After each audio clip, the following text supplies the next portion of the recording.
Hello, everybody. Thank you for being here. I appreciate that. I really do. I know everyone has 3.4 thousand things to do every minute of the day, so I value your 10 minutes. My name is Robyn. Just doing my thing. I think I've developed a weird crush on lead prosecutor from the OJ trial, Marcia Clark. Didn't see this one coming, but after listening to about 8 hours of interviews with her on YouTube while drawing yesterday, I think it's safe to say I'm deeply attached. I don't know. It happens. You don't see it coming, and it happens. And I'd like to stay pretty transparent with you guys, so I just like to throw it out there. You know what I really wish right now? That Marcia Clark had a podcast, so I could just hear her talk nonstop. I've done this since I was a kid, just become completely entranced with somebody. And it's never mild. I start to relate everything to that person. I constantly wonder if they'd want to be my friend. And even when I know damn well that they would not want to be my friend, I actually force myself to believe that they would want to be my friend. So I'll think of some personality trait I have, or, it'll just come up. Someone will say something about me. And I'll find... in my head, I'll say, Marcia Clark would love that about me. And I really believe it. And if you're my friend in real life, you have to put up with me pretty much only talking about this one person for whatever, a certain amount of time. I'll print out photos of the person. They're up on my fridge. Do you like fridge or refrigerator? I feel like I hate when I say fridge. I like to say refrigerator, and I just said fridge, and that bothers me. I also do, you know what I do not like? When people say tub instead of bathtub. Oh, it makes me want to throw up. Anyway, once I've fully, so with Marcia Clark, once I've fully digested this person and I've reached the ends of the internet with them, I'm never over it, but there does come a time when my heart just has to move on and attach itself to someone else. But they're always untouchables, these people. They're never people I know or could ever know. But I like to delude myself and in the moment, believe, we're probably going to meet somehow and we'll like each other. And I will always love Marcia Clark, but, in a few weeks, I'll be able to report a new person. It could be Sandra Bullock. I doubt it, but it could. It could be that CEO of Papa John's, whoever that guy is who's on all the Papa John's commercials. Maybe. Here's someone it could be. I could see it being somebody like Julius Erving. I used to love him as a kid. I could see myself getting interested in what's he been up to. Or the kid who plays Dudley in Different Strokes. Major crush of my life. One of the first crushes I ever had was on Dudley from Different Strokes. So I'll keep you updated. Moving on. I love a two-lined poem. Couplets is what we call them. I love a one-line poem. What is a one-line poem called? I forget. Let's just call it a one-line poem. Four-line poems are good too. And when, a couple years ago, when I first started this podcast, you may remember I was trying to collect a bunch of these short poems. And I kept running across Catullus, who I already loved. But anyway, Catullus, 84 to 54 BCE. Latin poet who wrote about his personal life, which was unique at the time. I think most people, when writing poetry around the same time and before, wrote about the gods or their own personal god or heroic figures. But this guy, Catullus, he wrote about his friends. He wrote about his crushes, his loves.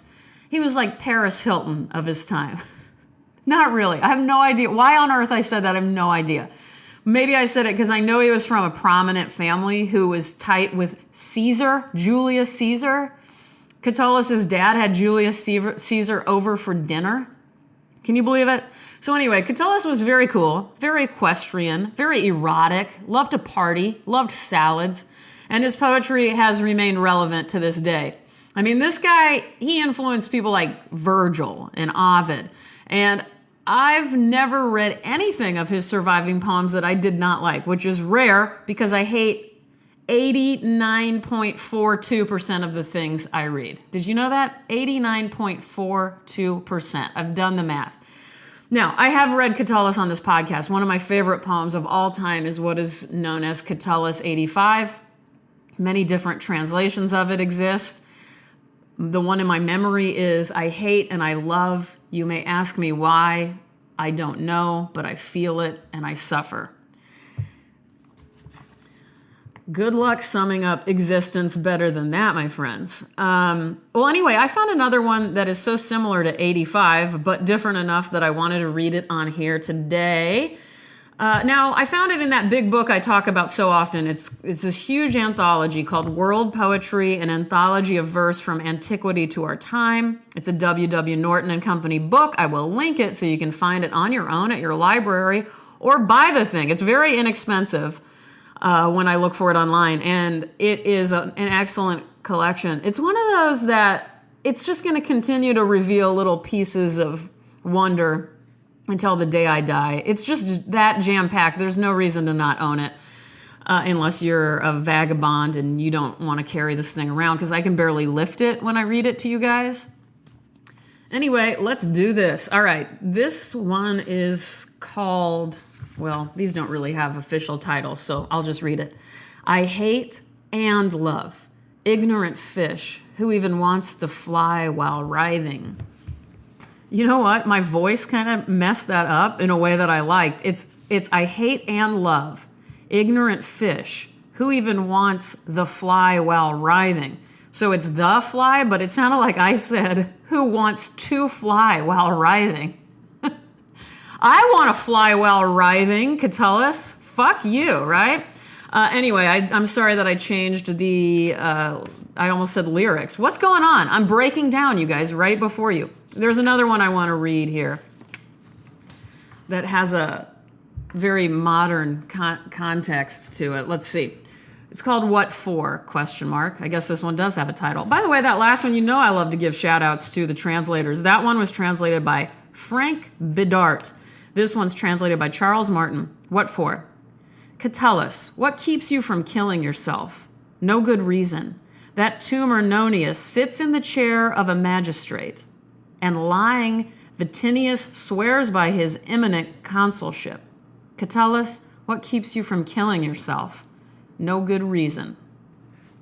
Now, look, I'm not encouraging anyone to kill themselves, but I am just explaining to you, as you may already know, that, you know, people from the beginning of time have been bothered and upset by people in seats of authority. Well, you guys, that about does it for, like you didn't know that. Who do I think I am right now? Ooh, Robyn. Interesting history lesson. People in power are bothersome to humanity. You think, you guys, just don't ignore me entirely, but ignore parts of me, please. All right, that does it for today. What do we all need to go do? We need to go wash our hands. Let's see, it's about 10 a.m. We've got about 8 to 10 more hand washings of the day.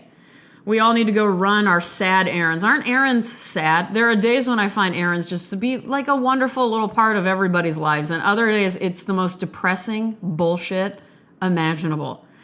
You need to go email about 18 more people, feed your snake or your bunny or your cat or whatever you've got.